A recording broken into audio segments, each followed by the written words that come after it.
dia, meu povo. Hoje é dia 22 do mês 2.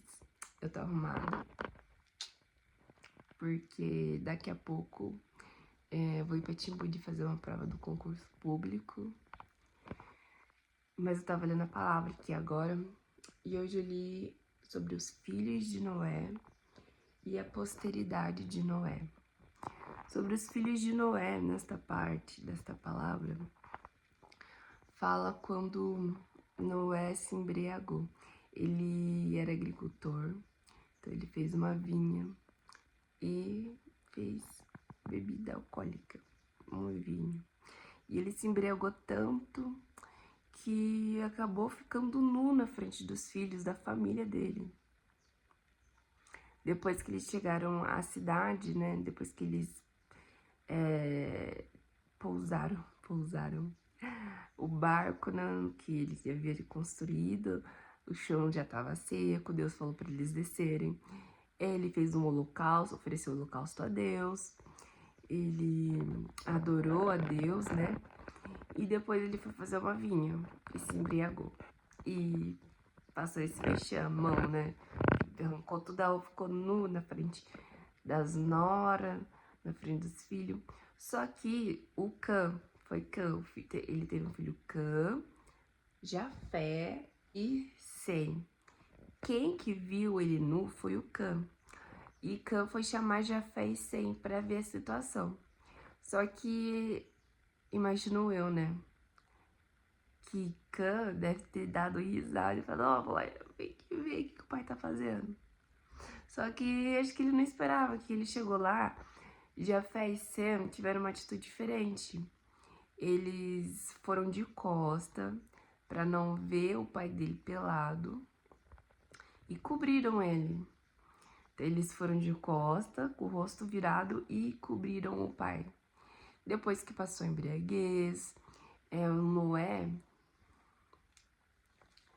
Noé lembrou da situação e Noé amaldiçoou o filho de Cã.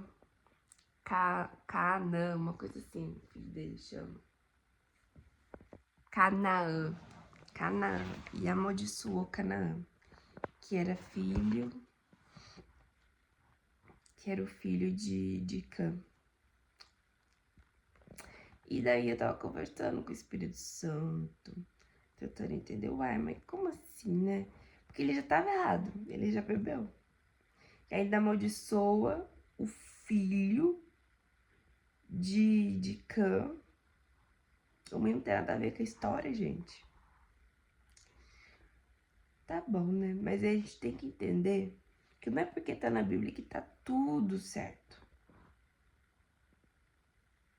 A gente tem que parar pra pensar e refletir. Até porque se a gente for seguir os passos deles, a gente vai se embriagar e ficar pelado, que nem Noé, né? Isso não foi certo que ele fez. Só que ele fez depois daquilo, aquilo que lhe cabia, aquilo que ele sabia. Ele tinha que dar uma lição. Ó, pensa bem. Noé, ele era par daquelas 3 adultos já, né? Que já eram casados. Eles tinham filhos.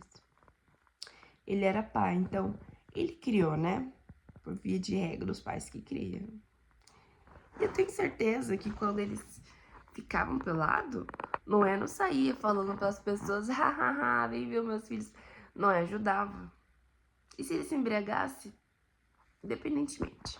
Deus nos fala para sermos amor. Noé fez aquilo que ele sabia. O que os filhos dele fez não foi certo. E não era um homem de Deus, ele sabe que aquilo não é certo. A obrigação dos filhos deles era, sim, ajudar ele, mesmo que ele estava errado. Essa é a nossa obrigação, ajudar aqueles que nós amamos, aqueles que nós amamos. E Deus fala para amarmos o próximo como a nós mesmos. Aqui é uma parte para a gente aprender a amar o nosso próximo, sabe? Não é legal ficar zombando dos outros, isso não é certo. Mesmo que o outro esteja errado, a nossa obrigação é ajudar a pessoa. E essa pessoa pode sim estar nos amaldiçoando. A partir do momento que a gente escolhe fazer o mal, e a gente tá errado, a gente tá errado, e a pessoa nos amaldiçoa, pode ser que essa maldição pegue. Maldição é algo muito sério, assim como a bênção também. É facinho de chegar no nosso coração.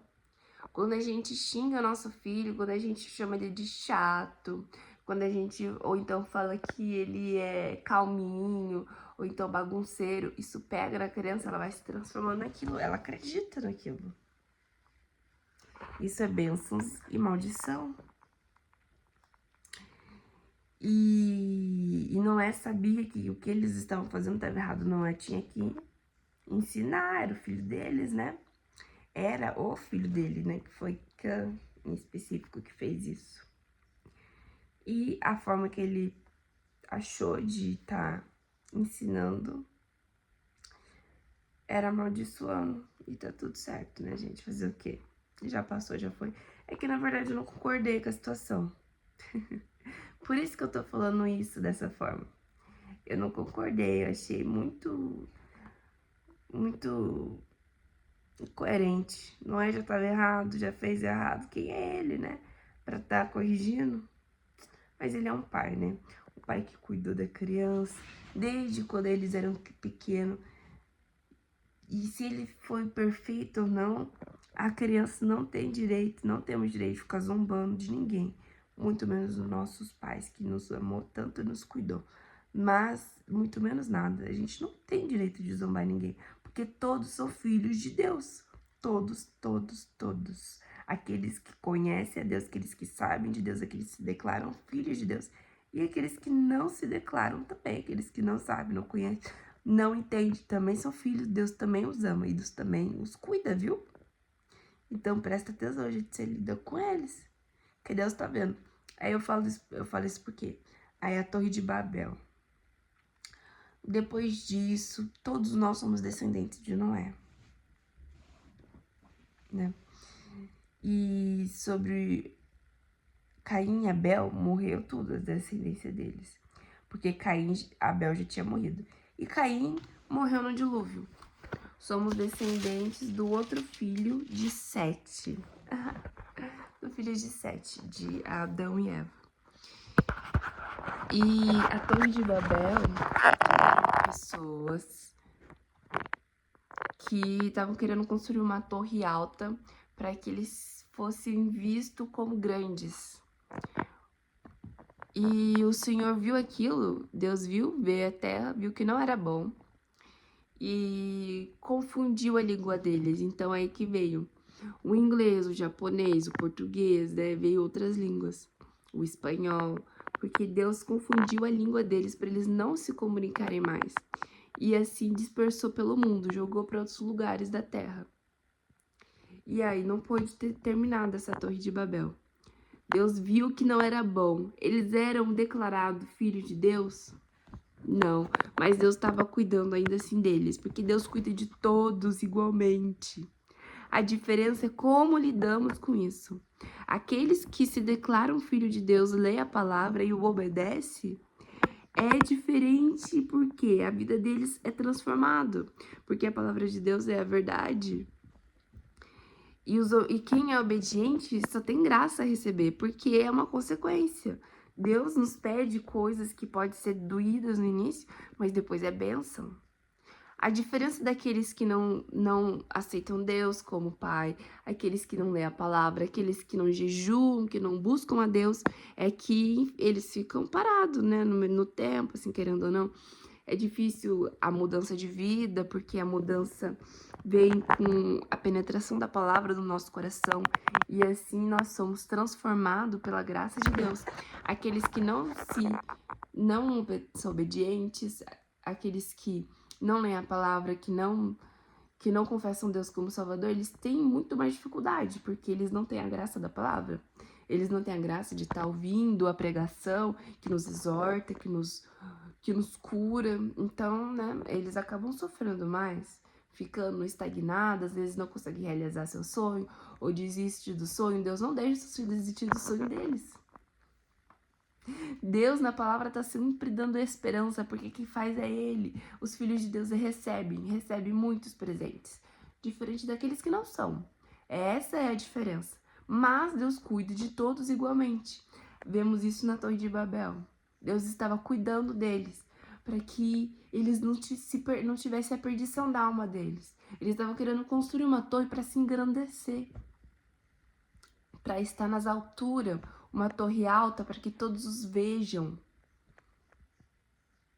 E Deus foi lá e dispersou todo o povo.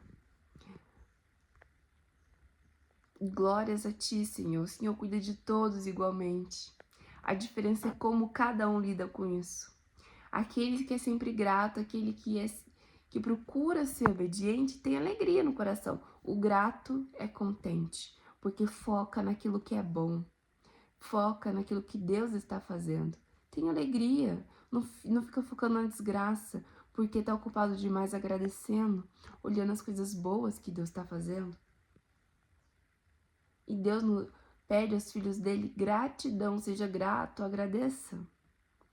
Veja como os filhos de Deus têm propensão a conquistar aquilo que quer, porque Deus entrega, e a ser feliz, porque Deus ensina, a ser inteligente, porque Ele é o dono da sabedoria, e nós entendemos que se pedirmos, Ele nos entrega. Deus é o dono do autocontrole, o autocontrole está no Espírito Santo. E aqueles que se declaram, que entendem que é filho de Deus, sabe que o Espírito Santo, ele é o dono de tudo aquilo que é bom, é só pedir que ele dá, é só conversar com ele, que ele ensina a fazer, que ele dá coragem para fazer. Essa é a diferença, mas Deus cuida de todos igualmente, ama todos igualmente. Então veja bem, como você está tratando o seu irmão, aquele que Deus ama tanto, que Deus quer a salvação dele tanto quanto a sua. E, inclusive, talvez você já é salvo. Possivelmente você já é salvo, se você confia em Deus. E se você se entregou a Ele, confessa Ele como Salvador, você já é salvo.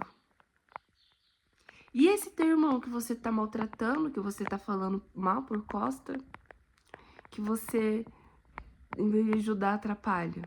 Talvez ele não seja salvo e você só tá piorando a vida dele. Como assim piorando? Em vez de levar ele pra Deus, porque qual que é a razão de estarmos nesse mundo? Não é viver aqui. A nossa razão é a conversão pra ir pra glória. Inclusive, a gente pode viver a glória aqui na terra. E você tá levando Deus para esse irmão, porque um dia todos nós vamos morrer.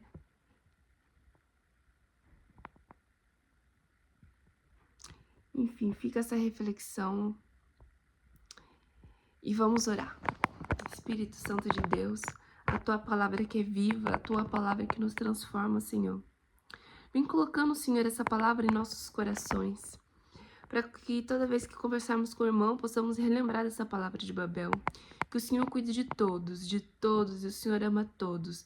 Senhor, vem nos capacitando para amar o nosso próximo, para não desprezá-los. Vem, Senhor, nos capacitamos para ajudar com amor, assim como os filhos de Noé. Pegou a roupa, cobriu Noé e foi indo de costa para não ver sua nudez. Cuidou de Noé.